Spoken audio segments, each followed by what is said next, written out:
So hello, hope you're doing well, everyone.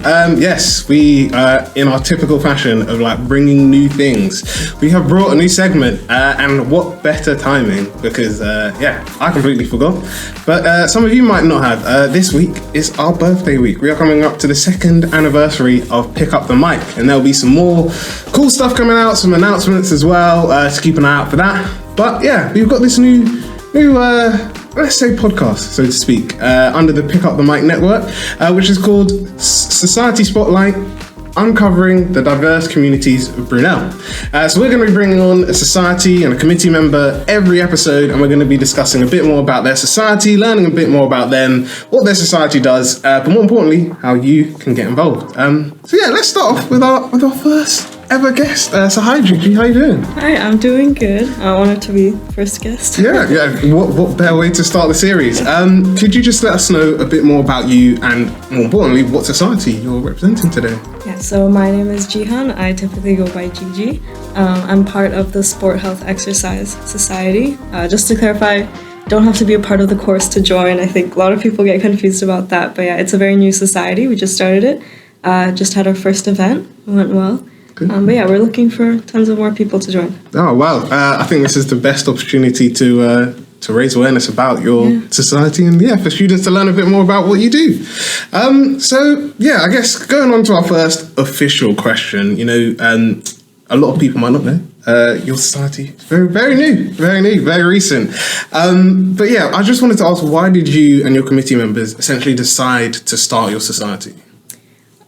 Well, there wasn't a society for this course before. I think when I was looking at all the societies on the page, it was very sport specific, like football, netball, things like that. So this society is kind of joining people who are interested in sport, health, or exercise, or all three. It's kind of like a broader society. So yeah, when I heard that it was starting, I was more than excited to join the committee. Yeah, no, definitely. And yeah, I know from sort of being one of the founders of the Environmental Science Society. It's very nice to have a academic society or society about your course and your sort of like related to your studies.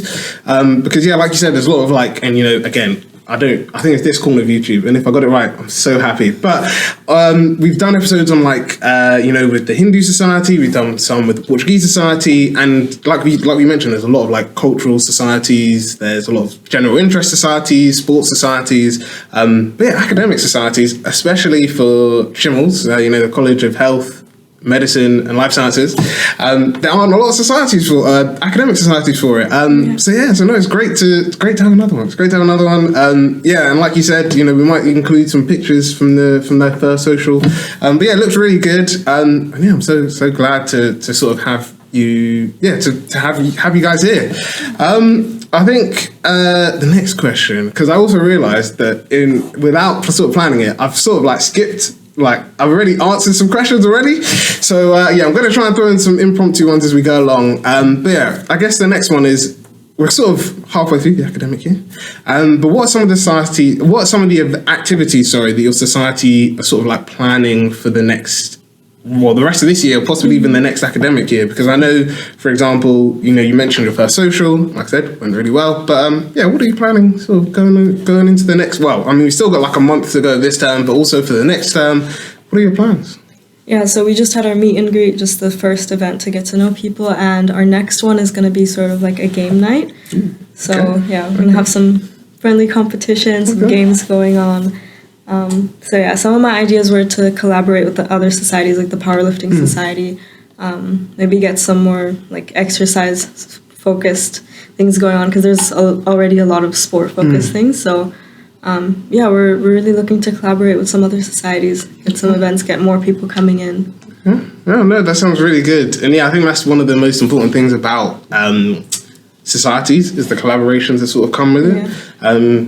You can work with a wide range of societies. Again, we've like said it for ages, but like Gigi said today, you don't have to be from that society or like related to that culture or whatever to sort of take part. Every society is open for people to join and to take part in their activities. I'm looking forward to it. The games like sounds interesting. Are we talking like board games or video games? No, we're talking like like sport games. Yeah, okay. maybe like on a smaller scale. Okay. Have some competitions. Okay. Oh no, that sounds good. It's funny you mentioned that because literally, spoke to a friend of mine who did dodgeball. So if you guys are doing dodgeball, I might go your way because love a bit of dodgeball. Good idea. But yeah, I guess sort of going on to the next question. Which is the last question I've got here. I'm going to try and think of a few more.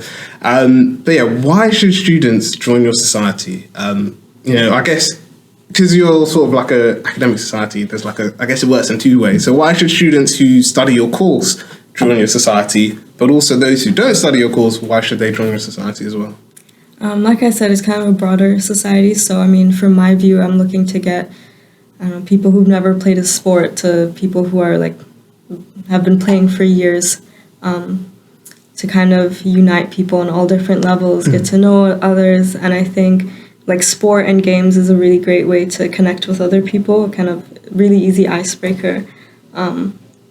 So yeah, again, it's kind of like a broader society. People are interested in either health, exercise, or sport, or all three. There's many different levels and groups of people that can join. You can meet so many different people. No, definitely. And I think, definitely, I agree. I think that's one of the nice things about society. Societies are like we mentioned, you're not only dealing with, just your year group or just people, like you said, who study your course.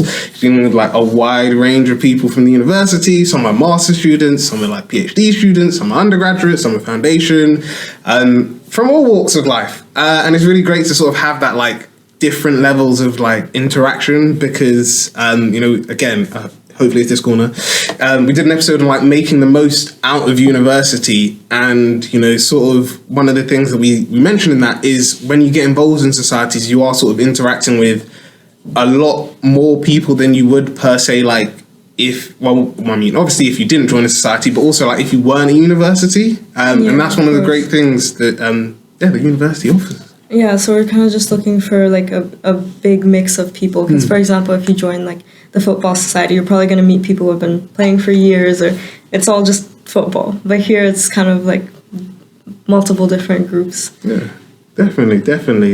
You've spoken a lot about sports, and I can't believe I haven't asked you yet. What is your favourite sport? So I actually don't do sports. I've never been in a team or anything. Okay. I'm more of towards the exercise side. Okay. So I started working out at home in middle school, and I really enjoyed it. And then I went on to just researching exercise science in my own time.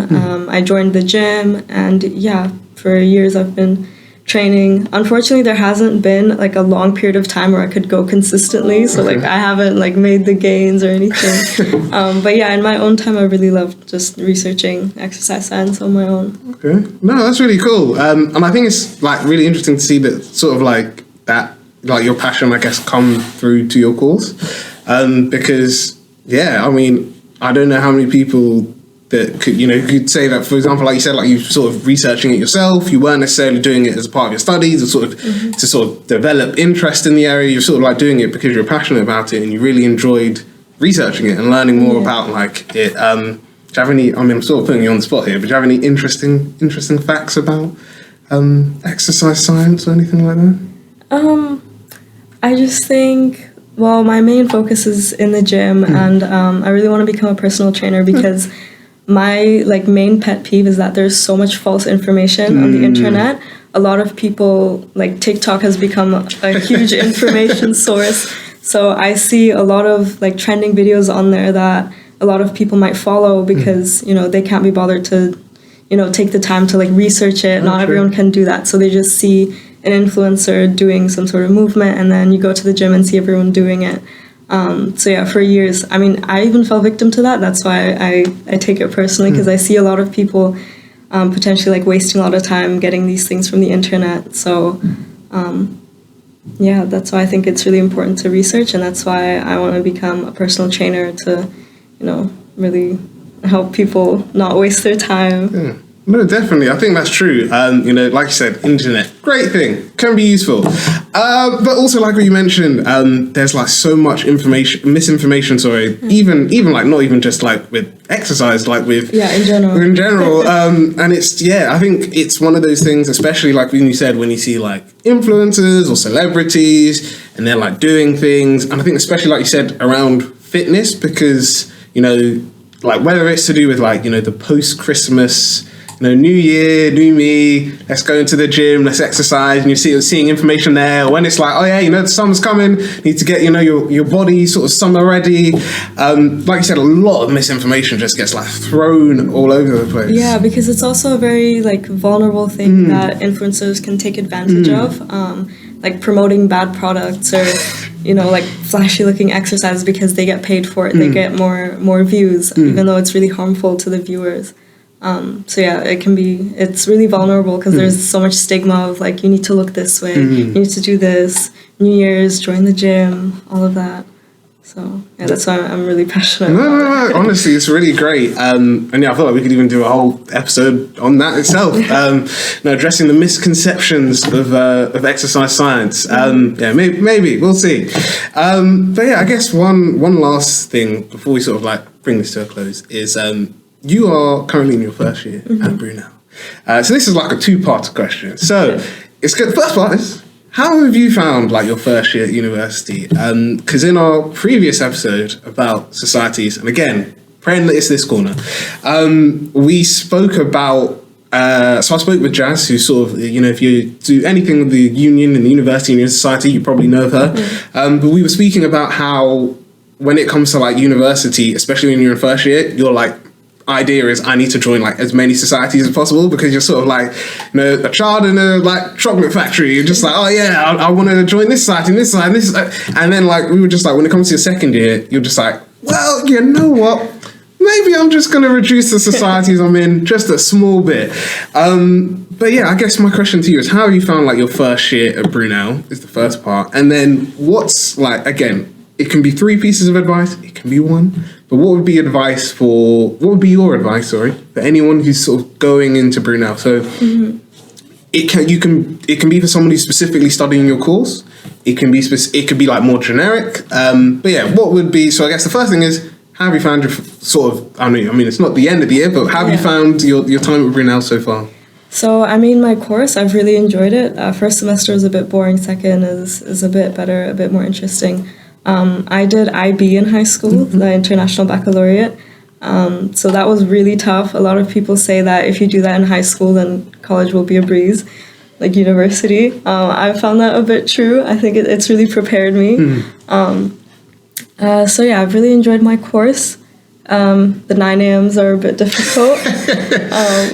I see a lot of people complaining how, like, in school they'd go every day, but they can't go to like 2 lectures at university, and I totally get that. I really enjoy my course. It's interesting because I do it with business studies. I have 2 business modules, which makes it interesting. I'm currently, one of my modules is anatomy and physiology, and then for business I'm doing marketing, organizational behavior. I also have a sports psychology module, so it's a big mix of classes, which I really like. Yeah, no, that sounds really good. One thing to like plug about, like, not necessarily Brunel's business, but doing like a business, I think, alongside your, like, doing business studies or a form of like business module alongside your studies, I think is really good. Myself, I did environmental science for my undergraduate. Postgraduate, I'm doing sustainability, entrepreneurship and design. One thing that I've really liked is with that entrepreneurship part is, like you mentioned, about having modules on marketing. We had one like on consumer behavior, changed the way that I saw how like products are marketed to me, how like cookies. It's so crazy. It's even like, the colors used, the celebrities picked, the like. Yeah, it all has an impact. Yeah, crazy. Genuinely made me think a lot about some of the places I was shopping at, and like, it's a whole thing. I think that's really good that, and I think sort of having that alongside your degree. So whether it's, like you said, you're doing sport, health and exercise, whether it's you're doing like environmentalism or sustainability, whether you're even doing like biomed, whatever, I think getting that knowledge is good because it's like bringing in two different fields. I think it makes it more open for more career opportunities as well. Definitely. If I want to go down more of a business route, it's there. Yeah. So. And I think as well, like it's good because you've now got like you've got the science, but you've also got like the marketing knowledge or like the business knowledge as well. Because I feel like that's sometimes the issue when it comes to science is like the facts are there, but then it's also about like, how do you communicate those? Yeah, how do you apply it? Yeah, and I think especially like we mentioned about like, the misinformation and being a personal trainer, it's also that of like, okay, so you might know that there's this trend of like people at the gym doing a certain exercise. How do you sort of like promote, I guess, market your accurate information in a way that like people will be like, okay, cool, I'm going to engage with that, I'm going to do it. Whether it's like using Instagram Reels, whether it's like doing TikToks or whatever, it's like we said, it's always about marketing. And yeah, like I said, using that, doing that module sort of like changed how I see marketing and like how products are marketed to me in a completely new way. So yeah, I definitely would agree. But the advice section. What would you say is like one, again, like if you got 3 pieces of advice, that'd be amazing because I like doing things in 3. But what advice would you say you've got for like someone who's, whether they're let's do that. Let's do 1 piece of advice for like someone specifically studying your course. 1 piece of advice for someone who's just joining, like let's say university in general. And then what would be 1 piece of advice for someone next year who this year, I guess, who, when it comes to September, they're going to be going to Freshers Fair. They might even see you at a stand. What would you say is like 1 piece of advice you give to them? So let's start with the first one, which is your course. What would be 1 piece of advice you give to someone studying your course? I would say like it makes a huge difference if you have like a genuine interest in the course, because if you're there just because it's a lecture I have to go, it's going to be such a burden. If you go thinking I'm going to learn so many new things today because I genuinely care about it, it makes such a difference. I'd say do your readings, get like as much general knowledge as you can because it helps so much. I kind of like to view it as it's not just something I have to do, but it's my own personal gain. I'm learning new things, even if it's not just to apply for my career. This personal gain of knowledge, it's really interesting. So yeah, so you have maybe like a shift in mindset of, I get the opportunity to go to this lecture and learn all these new things instead of like, oh, I have to go. I think that makes a really big difference. Yeah, no, definitely. I think that's a powerful statement there in itself. Like you said, the whole mindset, like again, applies to the gym, applies to life. But yeah, that change in mindset of like you don't have to do, like you don't like you said, I think that's really powerful. You don't have to go to lectures. You have the opportunity to, and you have the opportunity to learn. Even from like a gratitude standpoint, like you said, like to be in the UK or even to be studying this subject, like is an opportunity in itself. And I know that's something that whether it's my parents or like family, friends or mentors have also like encouraged. They said like don't see you like whatever you're doing, whether it's like you said like your work or your sort of studies, don't see it as something you have to do. See it as something you're like you want to do. You want to turn up and like you said go to lectures. Like you said, 9 a.m. lectures, super hard. But if you see it as like it's an opportunity for you to like learn something, and like you said, if you're passionate about the subject, then you'll be like, okay, it is tough, but it's something that I want to do and I know it's of genuine interest to me. So like we know the lectures are hard. You don't want to sit through like 2-hour lecture. But yeah, I mean, not everyone in the world gets the opportunity to receive an education and get a job. So I think it's something we really need to be grateful about. Definitely. But yeah, let's go on to the bit of advice for someone who's coming to university. What would be your 1 piece of advice to them? As someone who's really far from home, my parents, we just moved to New York. So we were living in Vienna before, so I was thinking I'd go from Vienna to London, I'd go home, few hour flight, but we ended up moving to New York. So now it's like 7-hour flight. Oh, yeah. So yeah, living alone has been a really big change. So yeah, I'd say really make an effort to take care of yourself, prioritize eating, because I know a lot of people, they come to uni and they're not eating well, and that makes such a big impact. You're going to find it hard to focus in class. You're not going to want to go. Also, sleeping habits, like you really have to take care of yourself. So yeah, it's a big change living alone. But yeah, I think more people should prioritize taking care of themselves.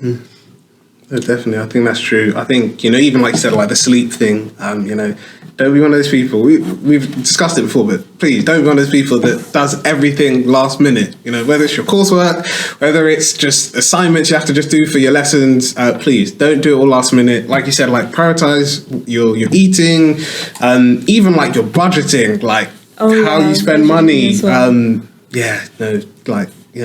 Just don't think, especially if you're whether you're a home student or you're an international student, if you're a home student, I know you think just because you're getting that money from student finance, it's nice to have that amount of money in your bank account, but I'm telling you, if you spend it like you've got loads of it coming in, you will lose it as quickly as it comes in. So please, there are loads of budgeting apps. The union has got some stuff about budgeting as well. Check it out. Your bank also might have one as well. But yeah, just think about how you budget and stuff. But yeah, eating healthy, eating like properly as well, but also sleeping properly and healthy. You don't have to attend every karaoke, every juicy, every like union event on a Friday. You can sometimes just dedicate 7 and 8 hours sleep so you can just rest, relax, and yeah, like you said, like you'll find it easier to focus, you'll find it easier to do the tasks that you've sort of got in front of you. So yeah. And then the last one, which I'm gonna need to try and remember because I kind of forgot. Oh gosh. I forgot. It'll come back to me because we spoke about course. Oh yeah, it was for someone coming into first year this September. What would be your one? I mean, the others could apply, I guess, as well. But what would be your one piece of advice that is something they could do now that when they come to university next year, this September, they'll be like, okay, I can now do this. Something before they come. Yeah. I guess mentally prepare for having to go to the lectures, because honestly, just go to them. If you get into the habit of skipping them now and just watching the recordings, it's going to make it so difficult in second and third year. So I think mentally prepare that it's going to be difficult.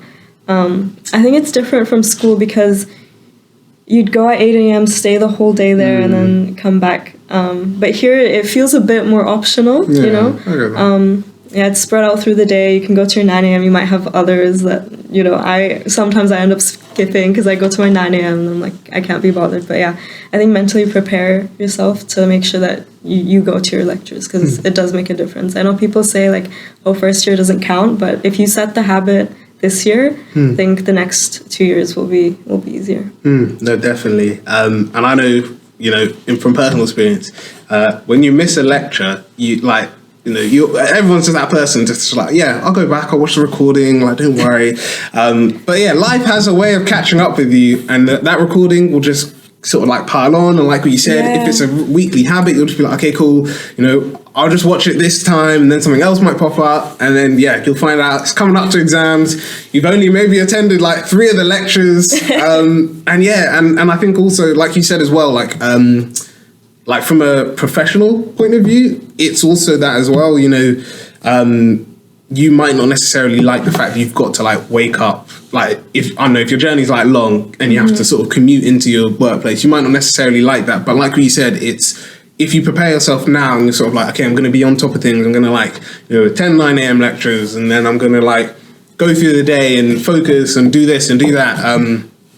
Planning out your day and figuring out what you can do while you're sort of as someone who commuted. That was what I did. So anytime I was on campus, I might have a 1 hour lecture in the morning or 2 hours. So by 11 or 12, I might have another one till 2. And then like you said, that was my whole thing. I would just be cool. So I'll go to the library. I'll work for a bit, get some lunch, come back to the library, do a bit more work with some group work if other people from my course were there. And yeah, it's always about just planning out your day, because if you don't, it's like we said, that's when you start to miss things. You don't do your essential reading, which again, this is more of a do as I say, not as I do thing, because I didn't really do most of my essential reading. And yeah, you'll definitely, lecturers will definitely know. But yeah, it's just like we said, it's just getting on top of those things, because then when it sort of comes to the moment when you're sort of learning new things, you'll be able to then do it. But yeah, I think that's Yeah, I think that's a nice way to end it. So yeah, this is the first episode of Society Spotlight. Yeah, thank you, Gigi, for being on the podcast today. Thank you for having me. No, it's been a pleasure to sort of, I think not only learn more about like the mindset that you have to sort of have as a student, but also learn more about your society as well. You know, trying to just be talking about societies, but we got into a deep discussion about the university experience, mindsets, and all of the things related to that. But yeah, no, thank you very much for that. Thank you. Yeah, if our audience, our Brunel audience, want to get in touch, maybe they want to join the society. Actually, something I should have asked before. Membership. Is it a free membership? Is it a paid membership? Yeah, it's free. You just go to the Brunel Student Union website. It's free to join. Oh, perfect. So you had it here. There's no reason to not join. But yeah, essentially, if our audience wanted to like whether join the society, I guess follow the society, or if they wanted to get in touch with you, what are some of the socials they should be aware about? On our website, we do have a link to our WhatsApp group chat, and we should have the contacts for all of the committee members. It's nothing formal. You can come to any of the events without signing up. If you DM us on Instagram, we can get you signed up. So yeah, it's really casual. We just want as many people as possible joining. Oh, perfect. But yeah, if you want to join, please, I definitely would recommend that you do. But we've come to the end of today's episode. If you like today's episode, like, comment, subscribe, always appreciated. Keep an eye out for our next episode, and you can do that by clicking on the notification bell at the bottom of the video. And finally, if you want to get some free perks, if you want to learn more about some ways you can support the podcast, please do check out our Patreon page. Again, the link is in the description. But yes, it's been Jeffrey. It's been a great episode, and we've come to the end of this spotlight. And catch us next time when we put another society in the spotlight and discover more about the diverse community at Brunel.